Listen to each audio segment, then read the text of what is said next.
Plain and simple, there are things you are not allowed to watch. South Park usually mocks everyone, but when they targeted a specific group, the reaction was more intense than anyone expected. The part that makes absolutely no sense is that the network itself turned against the creators. While everyone was looking at the jokes, a serious threat was brewing in the background.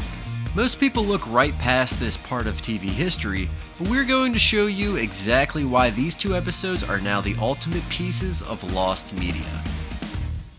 We have to look back at the spring of 2010. The creators of the show, Trey Parker and Matt Stone, were getting ready to celebrate a huge achievement. They reached their 200th episode and they wanted to do something big. They decided to make a story that brought back every single person they've ever made fun of. This included celebrities like Tom Cruise, who spent most of the episode hiding in a closet.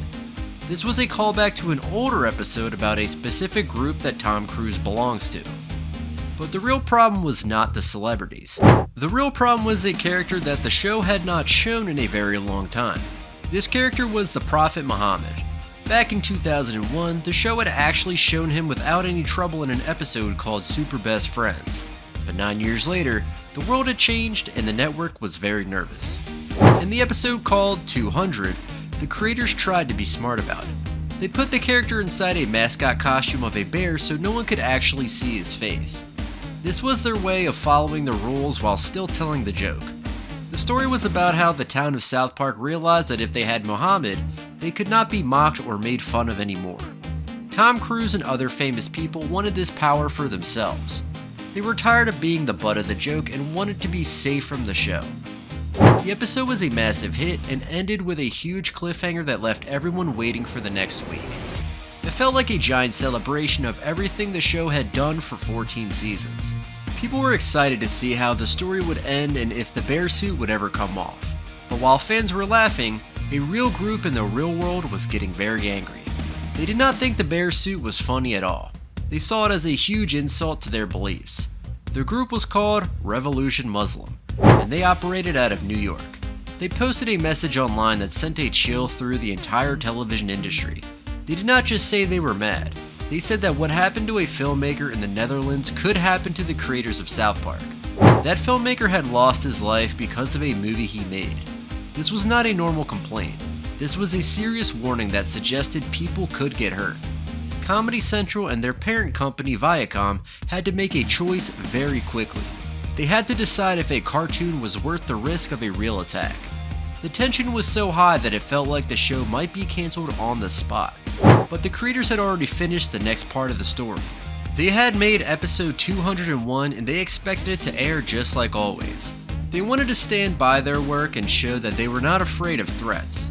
However, the network had a different plan.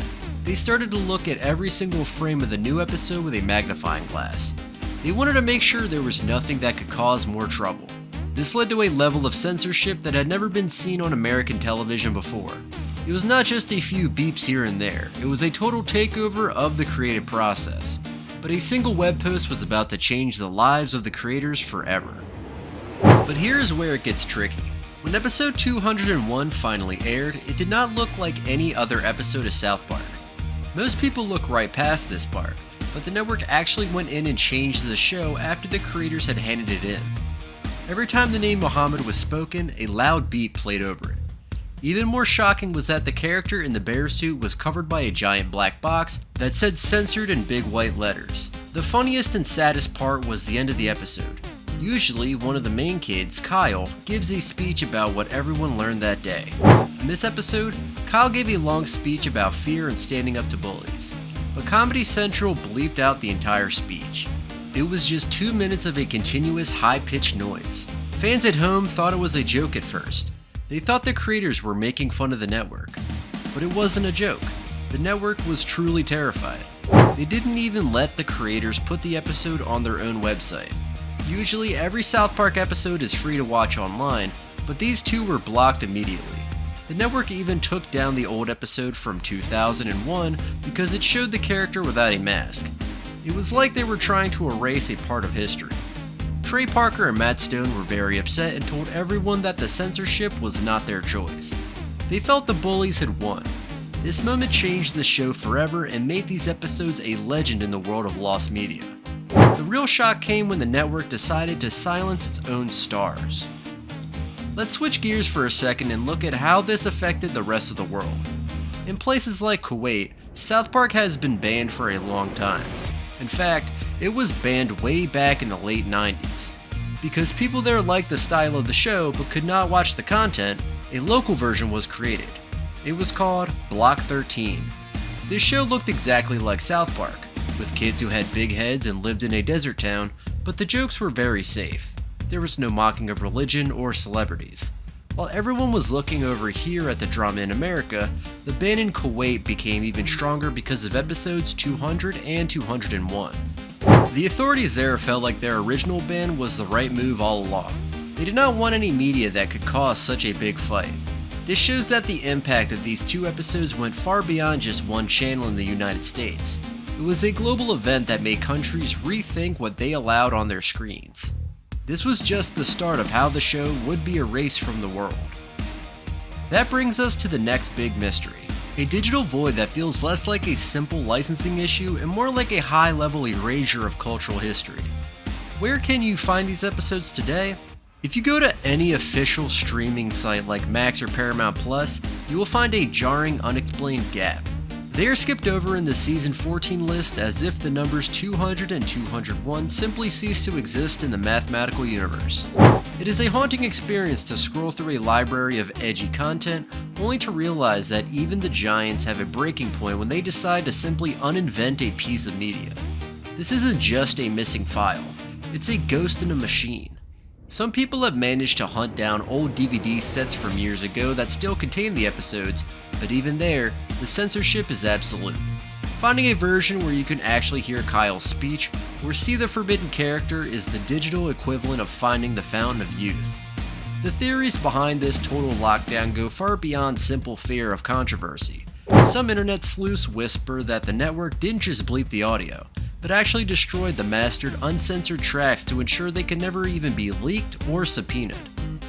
There are even wilder claims that the speech Kyle gave was so poignant, or perhaps so dangerous to the status quo, that the bleep wasn't just a creative choice by the creators, but a mandate from a higher corporate or governmental power to prevent a specific social reaction.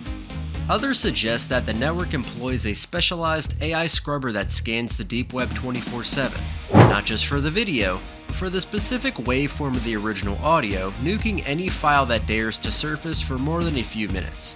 These episodes have become the ultimate holy grail for collectors of lost media, a forbidden fruit of the information age. People spend thousands of hours in the darkest corners of the internet looking for a clean copy that has not been scrubbed, altered, or watermarked by the network's legal team. It is a terrifying reminder that in our modern era, we don't actually own the things we watch. We are merely renting access to a library that can be edited, redacted, or burned down at the whim of a board of directors. If a big company wants a piece of history to die, they don't need to burn books anymore. They just need to delete a few lines of code and wait for the world to forget the numbers even existed. Was it right for a giant company to hide these episodes just to stay safe? Or should we be able to see everything? Let me know what you think in the comments. If you enjoyed this mystery, make sure to like and subscribe for more.